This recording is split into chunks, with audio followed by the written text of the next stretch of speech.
Good morning students. How are you? Today's topic is business risk. आज का हमारा topic क्या है? बिजनेस के रिस्क का है। बिजनेस के रिस्क का मतलब होता है व्यावसायिक जोखिम। इसका मीनिंग क्या है बेटा? It refers to possibility of inadequate profit or even losses in the business because of uncertainties। बेटा बिजनेस रिस्क क्या है? एक पॉसिबिलिटी है। पॉसिबिलिटी का मतलब एक संभावना है। क्या संभावना? इनएडिक्वेट प्रॉफिट और इवन लॉसेस। जितने प्रॉफिट होने चाहिए थे, जब बिजनेस को उतने प्रॉफिट ना हो या बिजनेस को प्रॉफिट के बजाय लॉस हो जाए, किसके कारण? अनसर्टेनिटीज को सहने के कारण। तो अनसर्टेनिटीज को बिजनेस में सहने के कारण बिजनेस में जितने आपने प्रॉफिट सोचे थे उतने प्रॉफिट के बजाय जब बिजनेस को लॉस होने की संभावना हो जाए तो उस कंडीशन को किसका नाम दिया जाता है? बिजनेस रिस्क का नाम दिया जाता है। तो बिजनेस रिस्क क्या है? एक पॉसिबिलिटी है लॉस की, जो किसके कारण होती है? अनसर्टेनिटीज के कारण होती है। अनसर्टेनिटी का मतलब है आपने सोचा था अच्छा, लेकिन अच्छे के बजाय बुरा होना शुरू हो गया। सोचा था प्रॉफिट, लेकिन प्रॉफिट के बजाय नुकसान होना शुरू हो गया। तो बिजनेस रिस्क का मीनिंग क्या है? It refers to possibility of inadequate profit or even losses in the business because of uncertainties। Uncertainties के कारण बिजनेस में प्रॉफिट के बजाय जो लॉस की पॉसिबिलिटी होनी शुरू हो जाती है उसे बिजनेस के रिस्क का नाम देते हैं। अब बेटा बिजनेस में रिस्क किन किन कारणों से आते हैं? तो कॉजेज क्या है इसके? तो अगला टॉपिक है हमारा कॉजेज ऑफ बिजनेस रिस्क और reasons of business risk. Business में रिस्क के कारण क्या है? मतलब प्रॉफिट के बजाय बिजनेस में हमें नुकसान कब कब मिलते हैं? तो बिजनेस के रिस्क के कॉजेज को 4 पार्ट्स में क्लासिफाई किया गया है। पहला है नेचुरल कॉजेज, दूसरा है ह्यूमन कॉजेज, थर्ड है इकोनॉमिक कॉजेज, फोर्थ है अदर कॉजेज। अब बेटा जो नेचुरल लेवल के कॉजेज हैं, नेचुरल कॉजेज नाम से पता चल रहा है इस लॉस का कॉज नेचर होगा। तो nature is the main cause for these losses या दीज कॉजेज। इस कॉज का मेन कारण, इस कारण से जो बिजनेस में रिस्क होते हैं उसका मेन रीजन क्या है? नेचर, प्रकृति इसका जो है मेन कारण है। तो प्राकृतिक कारण जहाँ इंसान का कोई रोल नहीं है, इंसान का रोल होता तो इंसान उन लॉसेज को कम कर सकता था, लेकिन इन लॉसेज में इंसान का रोल नहीं है। इन लॉसेज को करने में नेचर मेन कॉज है। तो नेचुरल लेवल के बिजनेस में रिस्क कुछ हैं जिनके नाम क्या क्या हैं? सीजनल लेवल के चेंजेस होते हैं। सीजन में जब चेंज हो जाता है, सीजन का क्या मतलब? मौसम में जब चेंज होता है, मौसमी लेवल का जब मौसम में परिवर्तन होता है तो इस परिवर्तन के कारण भी बिजनेसमैन को कई बार रिस्क को कवर करना पड़ता है। कैसे? मान लीजिए बेटा फ्लड आ गया या स्नोफॉल होनी शुरू हो गई या बेटा सूखा पड़ गया, ड्रॉट के कारण हो गया, या कोई और नेचुरल लेवल की नेचुरल कैलामिटी आ गई जिसके कारण बिजनेसमैन को लॉस उठाना पड़ता है। तो ये सीजनल लेवल का चेंज था जहाँ पर बिजनेसमैन को लॉस उठाना पड़ा है। उसके बाद बेटा जियोलॉजिकल लेवल के कुछ चेंजेस भी होते हैं, जैसे क्या है? अर्थक्वेक आ रहा है, भूकंप वगैरह आ गया, जो हमारी लैंड की जो टेक्टोनिक प्लेट्स हैं वो अपने आप को, जब धरती की जो प्लेट्स हैं वो चेंज होती हैं, तो चेंज होने से जियोलॉजिकल लेवल के चेंजेस आने से अर्थक्वेक वगैरह आने शुरू हो जाते हैं, भूकंप वगैरह आने शुरू हो जाते हैं। और बेटा भूकंप के आने से बेटा कई कई मंजिला जो इमारतें होती हैं वो गिर जाती हैं, जिसके कारण बिजनेसमैन को इन जियोलॉजिकल लेवल के चेंजेस के कारण नुकसान उठाना पड़ता है। उसके बाद है अदर नेचुरल कैलामिटी। बेटा कई और प्राकृतिक कारण भी हो सकते हैं जिनके कारण बिजनेसमैन को लॉस उठाना पड़ता है।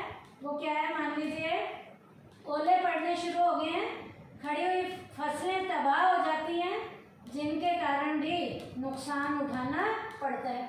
तो नेचुरल कॉजेज में नेचर जो है मेन कॉज में रोल प्ले करती है। ये नेचुरल लेवल के कॉजेज में जो नुकसान होते हैं वो किन किन के कारण होते हैं? सीजनल चेंजेस के कारण, जियोलॉजिकल चेंजेस के कारण, अदर नेचुरल कैलामिटीज के कारण। दूसरा है बेटा बिजनेस में रिस्क का सेकंड मेन कॉज है human cause.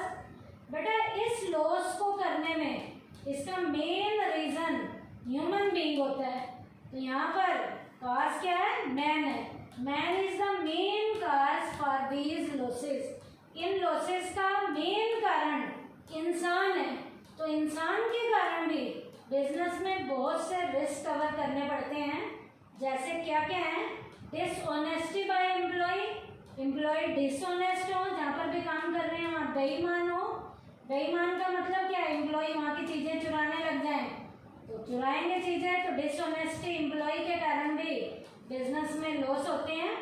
Dishonesty by customer आ रहे हैं दुकान में या बिजनेसमैन के पास आ रहे हैं, तो कस्टमर ही माल चुराना शुरू कर रहे हैं, तो कस्टमर के डिसऑनेस्टी के कारण भी बिजनेस में लॉस हो सकते हैं। स्ट्राइक एंड लॉकआउट्स, लोग स्ट्राइक पर बैठ गए हैं या यूनिट को ताला लगा दिया है, जब काम ही नहीं होगा तो बिजनेसमैन को रिस्क उठाना पड़ेगा। किसके कारण? उस ह्यूमन बीइंग की स्ट्राइक और लॉकआउट के कारण।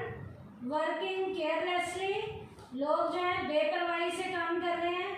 जैसे मान लीजिए यूनिट के अंदर बैठे हुए एम्प्लॉय बीड़ी पी रहे हैं और जलती हुई बीड़ी जब उन्होंने जलाई है, जलती हुई बीड़ी छोड़ दी है या माचिस की तीली जलती हुई छोड़ दी है, जिसके कारण आग लग सकती है।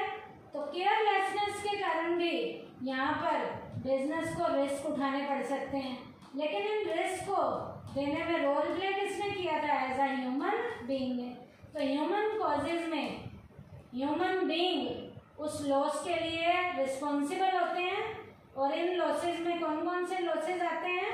डिसऑनेस्टी बाय एम्प्लॉय हो सकती है, डिसऑनेस्टी बाय कस्टमर हो सकता है, स्ट्राइक और लॉकआउट्स हो सकते हैं, वर्किंग केयरलेसली हो सकता है। उसके बाद थर्ड मेन कॉज है इकोनॉमिक कॉजेज। इकोनॉमिक कॉज में मार्केट कंडीशंस आती हैं। These are related to the market. इन लॉसेज को दिलवाने में मार्केट की कंडीशंस रोल प्ले करती हैं। मार्केट में रोज चेंजेस आ रहे हैं, तो उन मार्केट के चेंजेस के कारण भी बिजनेसमैन को लॉस उठाना पड़ता है। जैसे क्या क्या है? चेंज इन फैशन एकदम से चेंज हो गया है। जो माल दुकानदार ने अपनी दुकान में भरा हुआ है, उस माल का फैशन ही मार्केट में खत्म हो गया है, उस दुकानदार का सारा माल बिकना बंद हो जाएगा। तो फैशन के चेंज होने से बिजनेसमैन को लॉस होता है। चेंज इन प्राइसेस में चेंज हो गया है। पहले वही चीज़ सस्ती थी तो लोग ज़्यादा खरीदते थे, अब प्राइसेस इंक्रीज के होने से, उस प्रोडक्ट के प्राइस के बढ़ने से प्रोडक्ट की डिमांड घट जाएगी, वो माल बिकना बंद हो जाएगा। तो प्राइसेस में चेंज होने से बिजनेसमैन को लॉस होता है। इफेक्ट ऑफ कंपटीशन, कंपटीटर्स का इफेक्ट आता है। एक कंपटीटर ने दूसरे कंपटीटर को मार्केट से खत्म करने के लिए जानबूझकर प्रोडक्ट की प्राइस अपने प्रोडक्ट की कम कर दी है।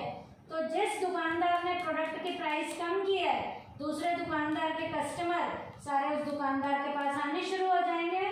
तो कंपटीशन का इफेक्ट भी बिजनेस में लॉस का कारण होता है। Providing facilities to the customer, जो दुकानदार अपने कस्टमर को ज़्यादा फैसिलिटीज देता है, ज़्यादा सर्विसेज देता है, उसके प्रोडक्ट की डिमांड होती है। और जो दुकानदार अपने कस्टमर को फैसिलिटी देते ही नहीं है, कस्टमर उस दुकानदार के पास जाना ही छोड़ देते हैं, तो उस दुकानदार का माल बिकना बंद हो जाएगा। तो ये सारे के सारे जो बिजनेस के लॉस हुए हैं किसके कारण हुए हैं? इकोनॉमिक लेवल के कॉजेज के कारण हुए हैं। इन कॉजेज में मार्केट की कंडीशन ने रोल प्ले किया था। क्या क्या? Change in fashion, change in prices, effect of competition, providing facility to the customer. ये थर्ड कॉज था इकोनॉमिक कॉजेज। अब बेटा लास्ट कॉज है अदर कॉजेज। अदर कॉजेज में क्या क्या आते हैं बेटा? नेचुरल लेवल के कॉजेज आते हैं, टेक्निकल लेवल के कॉजेज आते हैं, मैकेनिकल लेवल के कॉजेज आते हैं, या मैनेजरियल लेवल के कॉजेज आते हैं। नेचुरल कॉज क्या है?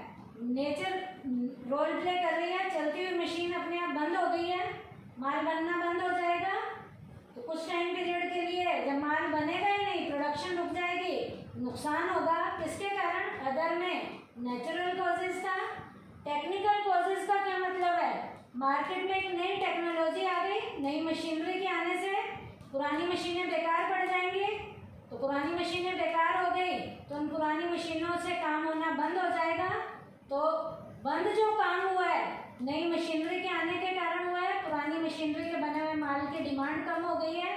तो यहाँ टेक्निकल कॉज था। उसके बाद है मैकेनिकल कॉजेज। चलती हुई मशीन खराब हो गई है, बॉयलर फटने शुरू हो गए हैं। मान लीजिए बॉयलर की कोई कंपनी है, बॉयलर चल रहे हैं और चलते हुए बॉयलर फटने शुरू हो गए हैं, तो इसका मतलब उसकी रिपेयर होगी। तो यहाँ पर मैकेनिकल कॉज के कारण बिजनेस में प्रॉफिट के बजाय लॉस हुआ है, तो ये मैकेनिकल कॉज था। उसके बाद मैनेजरियल कॉजेज भी हो सकते हैं। मैनेजरियल कॉजेज में मैनेजर मेन कारण होगा कि मैनेजर अच्छी पॉलिसी नहीं बना रहा, घटिया पॉलिसीज बना रहा है। घटिया पॉलिसीज के बनने से बिजनेस में प्रॉफिट के बजाय लॉस होने शुरू हो जाते हैं, या जितने प्रॉफिट होने चाहिए वो नहीं होते। तो ये मैनेजरियल कॉज था कि पॉलिसी घटिया बन रही है, प्रॉपर प्लानिंग नहीं हो रही, एक अच्छा ऑर्गेनाइजेशनल स्ट्रक्चर सेट नहीं हो रहा। मैनेजर की लापरवाही के कारण यहाँ पर लॉस होना शुरू हो गया। तो ये अदर कॉजेज में 4 हैं। क्या क्या? नेचुरल, टेक्निकल, मैकेनिकल और मैनेजरियल। तो आज के टॉपिक में हमने क्या किया बेटा? बिजनेस रिस्क का मीनिंग किया। बिजनेस रिस्क के कॉजेज में हमने 4 कॉज किए हैं। नेचुरल कॉजेज जिसमें था seasonal change, geological change, other natural calamity. उसके बाद ह्यूमन कॉजेज में dishonesty by employ, dishonesty by customer, strike and lockouts, working carelessly. Economic causes में मार्केट मेन कॉज था, मार्केट का चेंज। तो इसमें क्या क्या है? Change in fashion, change in prices, effect of competition, providing facilities to the customer. Other causes में हमारे 4 हैं, 4th हमारे कॉजेज हैं। पहला natural causes, second technical causes, third mechanical causes और लास्ट है मैनेजरियल कॉजेज। तो आज का ये हमारा टॉपिक था बिजनेस रिस्क का मीनिंग और बिजनेस रिस्क के कॉजेज। थैंक यू बेटा।